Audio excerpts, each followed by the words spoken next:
Hello friends, welcome in study ji के YouTube channel में। अध्यापक राष्ट्र का भाग्य निर्णायक होता है, यह कथन किसका है? हुमायूं कबीर का, डॉक्टर सर्वपल्ली राधाकृष्णन का, अलेक्जेंडर महान का, या इनमें से कोई नहीं? तो ये कथन, महत्वपूर्ण कथन को कहा है हुमायूं कबीर ने। क्या कहा है? अध्यापक राष्ट्र का भाग्य निर्णायक होता है। नेक्स्ट क्वेश्चन है कि छात्रों के वर्गीकरण के आधार है। छात्रों को किस आधार पर वर्गीकरण किया जाता है? मानसिक आयु के आधार पर, रुचि के आधार पर, कालानुसार आयु के आधार पर, या उपयुक्त सभी? तो जो इसका सही उत्तर होगा वो होगा उपयुक्त सभी। तो छात्रों का जो वर्गीकरण होता है वे मानसिक आयु के आधार पर होता है, उनकी रुचि के अनुसार होता है और उनके कालानुसार आयु के हिसाब से होता है कि किस आयु के बच्चे हैं, किस उनकी रुचि क्या है और उनकी मानसिक आयु क्या है। नेक्स्ट क्वेश्चन है कि शिक्षक की जवाबदेही पर किसने बल दिया? शिक्षा आयोग ने, माध्यमिक शिक्षा आयोग ने, राष्ट्रीय शिक्षा नीति 1986 ने, या इनमें से कोई नहीं? तो इसका सही उत्तर हो जाएगा राष्ट्रीय शिक्षा नीति ने शिक्षक की जवाबदेही पर प्रमुख रूप से बल दिया। नेक्स्ट क्वेश्चन है कि विषय केंद्रित पाठ्यक्रम में क्या होता है? बालक को आधार बनाया जाता है, विषय को आधार बनाया जाता है, या बालक की क्रियाओं को आधार बनाया जाता है, या बालक के अनुभवों को आधार बनाया जाता है? तो यहाँ पे ध्यान देखिएगा कि यहाँ क्या लिखा है? विषय केंद्रित पाठ्यक्रम। विषय जो लिखा है तो ये इसका जो आधार बनेगा वो विषय को आधार बनाकर बनाया जाता है पाठ्यक्रम। यदि विषय की जगह लिखा जाता है बालक केंद्रित पाठ्यक्रम, तब आपका सही उत्तर होता है बालक को आधार बनाकर बनाया जाता है। ये चीज़ें आपको क्लियर हो गई होंगी बातें। नेक्स्ट क्वेश्चन देखते हैं कि विद्यालय एक सामाजिक संस्था है, यह कथन किसका है? मोस्ट इम्पोर्टेंट कथन ये, विद्यालय एक सामाजिक संस्था है, किसका कथन है? जॉन डीव्यू का, C.M. कैम्पबेल का, K.G. सेदेन का, या इनमें से कोई नहीं? तो जो इसका राइट आंसर होगा ये होगा ऑप्शन नंबर ए, जॉन डीव्यू का। ये मोस्ट इम्पोर्टेंट कथन है कि विद्यालय एक सामाजिक संस्था है। नेक्स्ट क्वेश्चन मोस्ट इम्पोर्टेंट कि ग्लोबल एजुकेशन मॉनिटरिंग रिपोर्ट कौन जारी करता है? UNDP, यूनेस्को, या UNAIDS, या UNO? तो जो इसका सही उत्तर होगा वो होगा UNESCO global education monitoring report जारी करता है। नेक्स्ट क्वेश्चन है कि ई पाठशाला किसकी पहल है? UGC की, CBSE की, NCERT की, या NCTE की? तो इसका सही उत्तर हो जाएगा जो NCERT है उसने ई पाठशाला की पहल की है।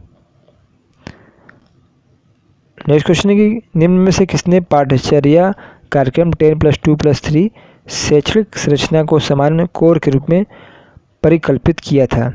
तो कौन सा आयोग था? सिन्हा समिति, कोठारी आयोग, राष्ट्रीय शिक्षा नीति 1986, या अखिल भारतीय तकनीकी शिक्षा परिषद? तो इसका सही उत्तर होगा कोठारी आयोग ने 10+2+3 की शैक्षणिक संरचना को परिकल्पित किया था। अगला क्वेश्चन देखते हैं हम लोग कि महात्मा गांधी अंतर्राष्ट्रीय हिंदी विश्वविद्यालय मुख्यालय कहाँ पर है? मोस्ट इम्पॉर्टेंट क्वेश्चन है आपके लिए। सेवाग्राम में, नई दिल्ली में, वर्धा में, या अहमदाबाद में? तो महात्मा गांधी अंतर्राष्ट्रीय हिंदी विश्वविद्यालय जो है वह वर्धा में स्थित है। कहाँ पर स्थित है? वर्धा में। नेक्स्ट क्वेश्चन है कि भारत में शिक्षा के क्षेत्र में सेवा प्रयुक्त पहला सैटेलाइट कौन था जो शिक्षा के लिए यूज किया गया था? सैटेलाइट का नाम क्या बताना है आपको? SATEDU, या इंसेक्ट बी, या EDUCAT एजुसेट, या इंसेक्ट सी? तो इसका जो सही उत्तर होगा वो होगा ऑप्शन नंबर सी, एजुसेट। ये प्रथम सैटेलाइट था जो शिक्षा के क्षेत्र में प्रयोग के लिए प्रक्षेपण किया गया था। नेक्स्ट क्वेश्चन है कि मोस्ट इम्पोर्टेंट क्वेश्चन है कि इग्नू का एकमात्र टेलीविजन शैक्षिक चैनल का नाम बताना है आपको। ज्ञानदर्शन, दूरदर्शन, ज्ञानवाणी, या प्रसार भारती? प्रसार भारती तो रेडियो में आता है प्रोग्राम प्रसार भारती के। तो इसका सही उत्तर हो जाएगा ज्ञानवाणी। ज्ञानवाणी इग्नू का एकमात्र टेलीविजन शैक्षणिक चैनल है।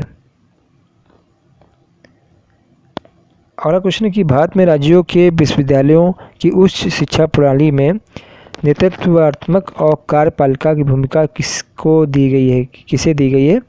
तो जो राज्य में विश्वविद्यालय होते हैं तो उसके नेतृत्वात्मक लीडरशिप और कार्यपालिका की भूमिका किसे दी गई है? विश्वविद्यालय के कुलपति को या संकाय प्रमुख को या अध्यापन केंद्र प्रमुख को? तो इसका सही उत्तर हो जाएगा विश्वविद्यालय के कुलपति को, न कि कुलाधिपति को। तो ध्यान रखिएगा कि यहाँ पे शब्दों का अंतर है, कुलपति और कुलाधिपति। तो ये इसका सही उत्तर हो जाएगा विश्वविद्यालय के कुलपति को नेतृत्वात्मक और कार्यपालिका की भूमिका दी गई है। अगला क्वेश्चन है आपके लिए कि भारत में पहला स्थापित मुक्त विश्वविद्यालय है कौन सा था? यशवंतराव चव्हाण महाराष्ट्र मुक्त विश्वविद्यालय नासिक में, या नालंदा मुक्त विश्वविद्यालय पटना में, भीमराव अंबेडकर विश्वविद्यालय हैदराबाद में, या तमिलनाडु मुक्त विश्वविद्यालय चेन्नई में? तो भारत में पहला मुक्त विश्वविद्यालय जो था वह था भीमराव अंबेडकर मुक्त विश्वविद्यालय हैदराबाद में। नेक्स्ट क्वेश्चन है कि भारत में प्रथम खुला विश्वविद्यालय कहाँ स्थापित हुआ? पुणे में, अन्नामलाई में, जोधपुर में या नई दिल्ली में? तो इसका सही उत्तर होगा ऑप्शन नंबर बी, अन्नामलाई में प्रथम खुला विश्वविद्यालय स्थापित किया गया। नेक्स्ट क्वेश्चन है कि त्रिभाषा सूत्र की सिफारिश किस समिति ने की? दत्ता समिति ने, राज समिति ने, राजमन्ना समिति ने या कोठारी समिति ने? तो त्रिभाषा सूत्र की जो सिफारिश की थी वह कोठारी आयोग ने किया था। नेक्स्ट क्वेश्चन है कि मुक्त विश्वविद्यालय की स्थापना के विचार सर्वप्रथम किसने दिया? क्लेमेंट एटली ने, विंस्टन चर्चिल ने, या हेक्टर मुनरो ने, या होरल्ड विल्सन ने? तो इसका सही उत्तर होगा ऑप्शन नंबर डी, होरल्ड विल्सन ने प्रथम मुक्त विश्वविद्यालय स्थापना का विचार सबसे पहले दिया था। नेक्स्ट क्वेश्चन है कि नवोदय विद्यालय की दाखिला किस कक्षा से होता है? पहली से, चौथी से, छठी से या सातवीं कक्षा से? तो इसका सही उत्तर हो जाएगा कि जो नवोदय विद्यालय में जो दाखिला होता है वह कक्षा छठी से ही प्रारंभ होता है। अगला क्वेश्चन कि भारत के प्रधानमंत्री राजीव गांधी ने शिक्षा नीति में से परिवर्तन कर नई शिक्षा नीति किस वर्ष बनाई? वर्ष 1986 में, वर्ष 1985 में, या वर्ष 1995 में?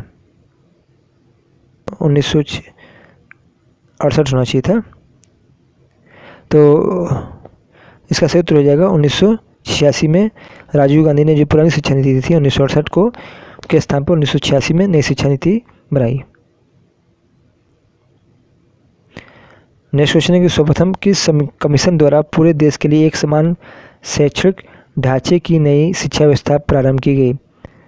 कमीशन, कोठारी कमीशन द्वारा, मुदालिर आयोग द्वारा, राष्ट्रीय शिक्षा आयोग द्वारा या भारतीय शिक्षा आयोग द्वारा? तो जो इसका सही उत्तर होगा वे होगा जो शैक्षिक ढांचे की नई शिक्षा व्यवस्था जो प्रारंभ की थी वे कोठारी आयोग या कोठारी कमीशन ने प्रारंभ की थी। कौन सी शिक्षा थी? 10+2+3 की। लास्ट क्वेश्चन आपके लिए है कि भारतीय शिक्षा का मैग्ना कार्टा या महाधिकार पत्र किसे कहा जाता है? वोट घोषणा पत्र 1854 को, हंटर आयोग के प्रतिवेदन को, रिले आयोग के प्रतिवेदन को, या सेडलर आयोग के प्रतिवेदन को?